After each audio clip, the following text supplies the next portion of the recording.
በስመ አብ ወወልድ ወመንፈስ ቅዱስ አሐዱ አምላክ አሜን።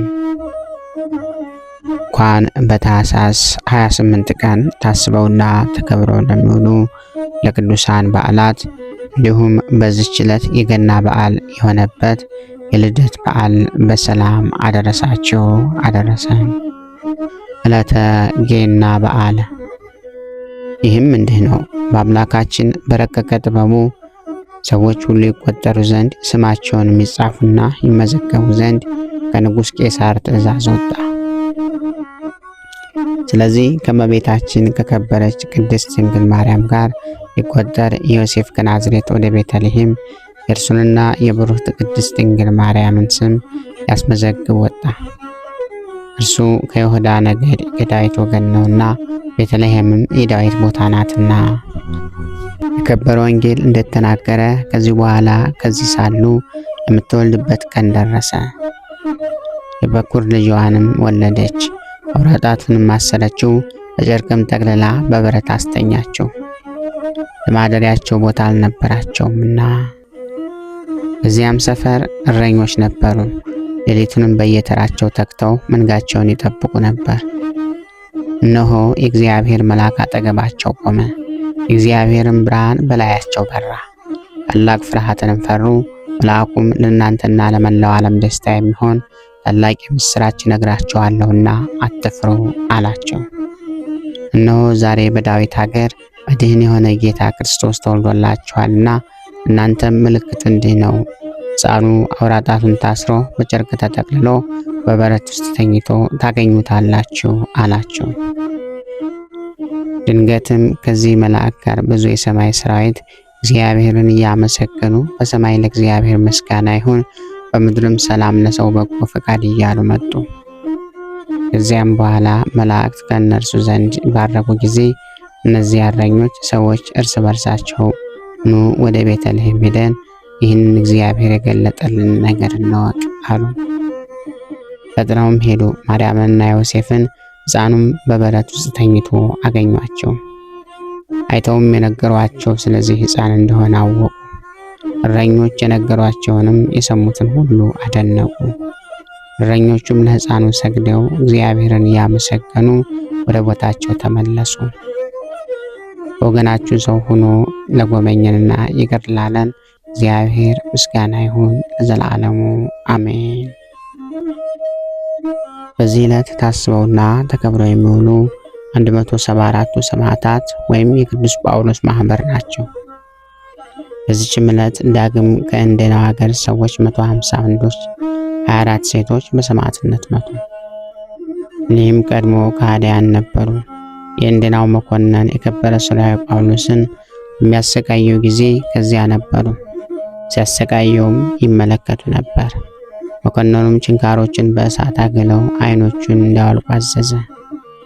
ይህንንም ባደረጉ ጊዜ አይኖቹ ወለቁ፣ በወህኒ ቤትም ጣሉት። በማግስቱም እሊህ ሰዎች ሊያዩት በሄዱ ጊዜ ያለምንም ጉዳት ድኖ ጤነኛ ሆኖ አገኙት።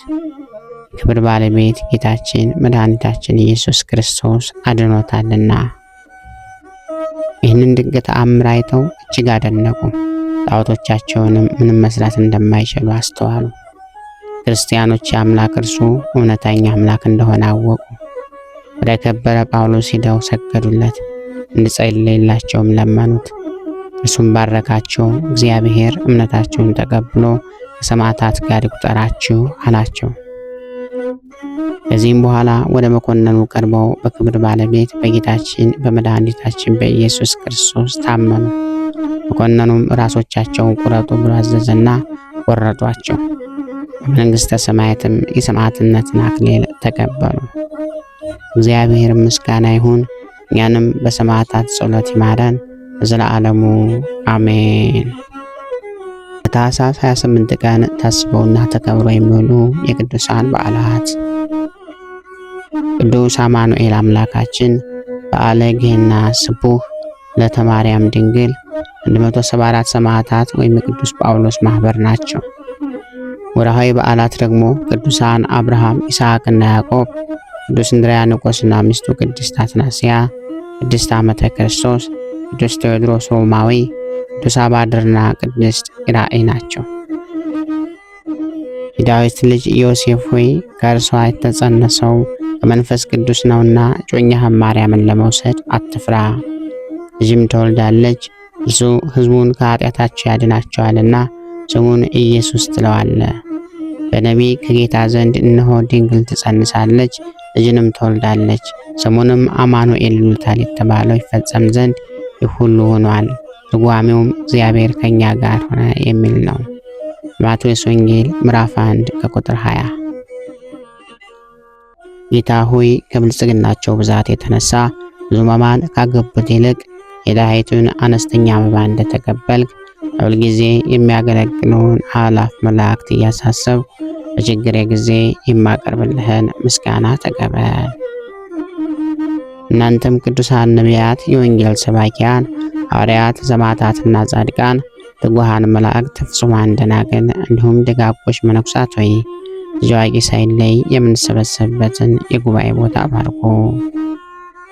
ይህንን መጽሐፍት አዘጋጅቶ ብራና ዳምጦ የጻፈውና ያጻፈውን ከግዕዝ ወደ አማርኛ የተረጎመውን ቃለ ንባቡን በእርጋታ መንፈስና በተመስጦ ሕሊና ያዳመጠ በደለኛን ሁሉ የምታስምር የጌታ እናቱ በማርያም ጸሎት ኢየሱስ ክርስቶስ ሆይ በአንድነት ይማረን። ኢየሱስ ክርስቶስ ሆይ በአንድነት ይማረን። ኢየሱስ ክርስቶስ ሆይ በአንድነት ይማረን። ልብህን በእርጋታ ኑረው። የሁሉም መጨረሻና የሁሉም አገልጋይ ለመሆን በጣም ትጋ። ለከንቱ ንግግር ዘገምተኛና ሰነፉን፣ ነገር ግን የቅዱሳት መጽሐፍትን ቃል በማወቅ በመስማት ድህነትን የሚሰጡ ናቸውና ብልህ ሁን።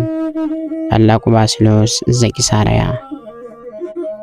ክብር ምስጋና ይሁን አንድ አምላክ ለሚሆን ለአብ ለወልድ ለመንፈስ ቅዱስ ስም እስከ ዘለዓለሙ አሜን። ወስብሐት ለእግዚአብሔር ወለወላዲቱ ድንግል ወለመስቀሉ ክቡር። ይቆየን።